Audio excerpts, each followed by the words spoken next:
Hey there, Kristen Ashe Johnson with BodyInUnity Yoga School here with FeetUp Course, Awareness and Inversions, Session 4 Drills, Awareness and Inversion Drills. Today we're working on the walkover.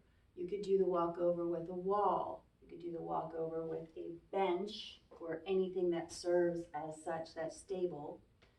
Obviously, you're not going to have a second FeetUp trainer.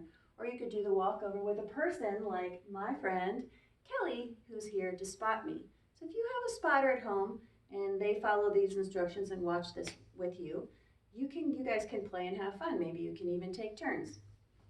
I'm going to start with the very usual mount. And we have, in session 3, we've worked on the drill of letting the hips roll back. So I want you to start letting your hips roll back. As you let your hips roll back, if you have a partner, I'm going to bring my left leg over my face for counterbalance.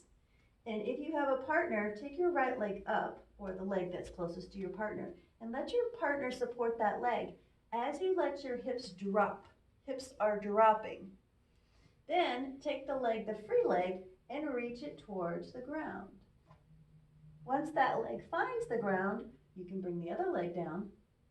And from here, you may enter into a wheel, a bridge, elbows in, something that feels nice to you. You could turn your hands around, but elbows are into the center, weights on the tops of the shoulders and the feet. Draw those knees into the center like you're squeezing your block between your knees. What happens if I want to walk back over? Well, if I have a human being here to help me, I'll go over the same way. Good grip, same grip, regular grip. I'll give her that same leg that she had before, and then I can push into her hand with the leg and very easily lift the other leg up and walk back over. Now, if I wanted to do an inversion in between my mount and my dismount walkover, I could take my time and do that inversion, but I'm not going to bother Kelly for taking that time. But I'll do it on the next one, because on the next one I'll be by myself and I'll have my stool. Thank you very much, Kelly. I can't touch her because it's in COVID-19, but thanks, Kelly, for your help. You're a great spotter. You're welcome. Okay, now I'll show you without the human being for help. You could use a wall. I'll show you that in a moment. Or I recommend better than a wall.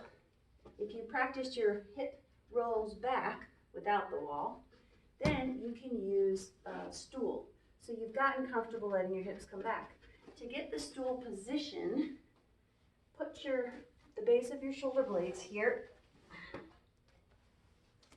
And if you come into a bit of a table, you notice that the legs there, it's about as close as my knees. Now, if I put it out so it didn't touch my feet or it was further away from my knees, I might have trouble reaching for it.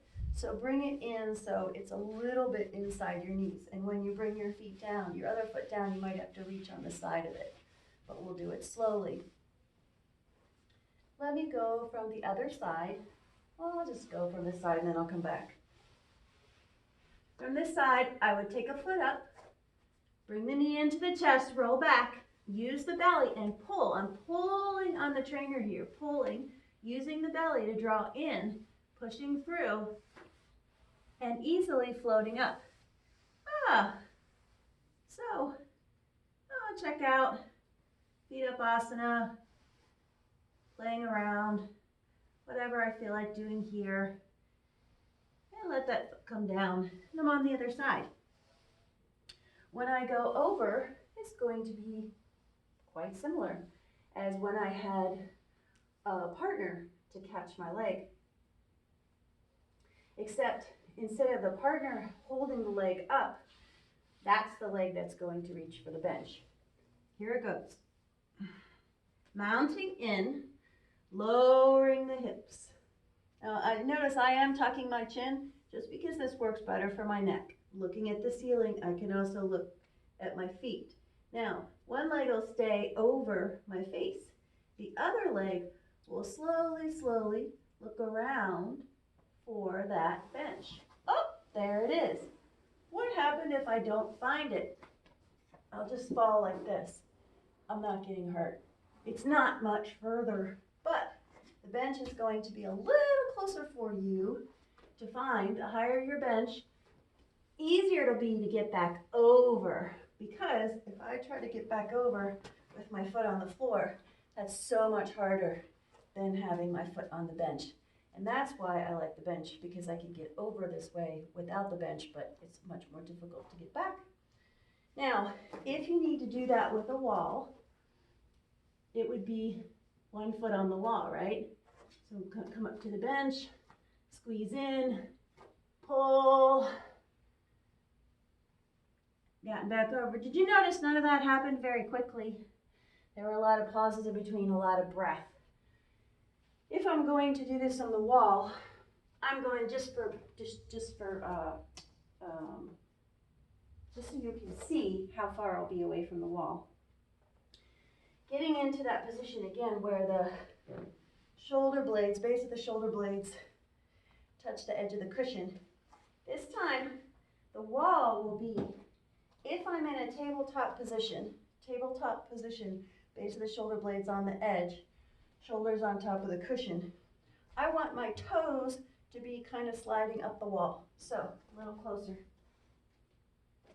This is my wall. Pretend that's my wall. All right, now I'll show you how that'll go with the wall. Turning around here and putting my toes in the wall.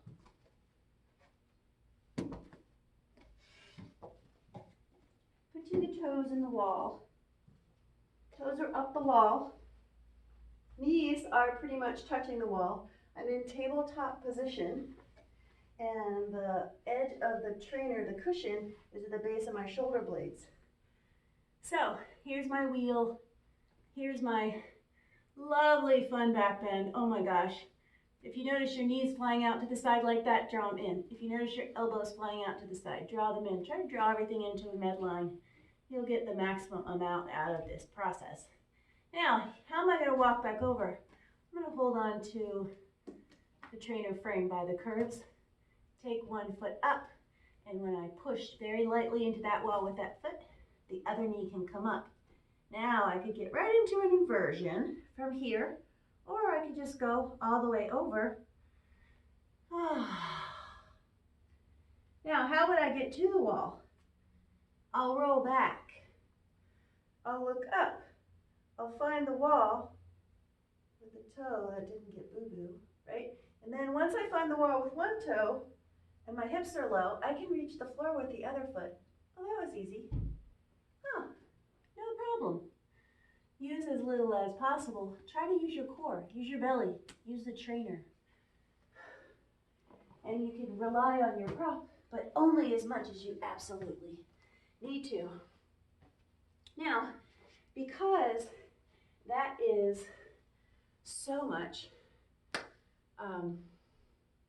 for a drill, that's a lot for a drill, because you could try all three types with both legs. Switch your lead legs, obviously. That's enough for our drills today, and there is a very good reason why we waited until session 4 to get to that, because you needed to trust this baby. You needed to get comfortable working on it, and you needed to get to know your body with that awareness of where you're moving in space so that you could progress to something really, really fun. And if you're like me, you never did anything like that in your life before you got to do it with the FeetUp Trainer, so congratulations.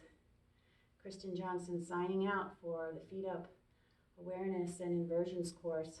It has been a blast and a pleasure and an honor to be able to share this with you virtually, because we couldn't meet in person. And for some of you, I know that it wasn't possible to meet in person because you're in other countries and other states, so it was kind of a little bit of a gift to have the motivation to make this course for you. Thanks for joining me. Until next time, be still and know the joy that is always there.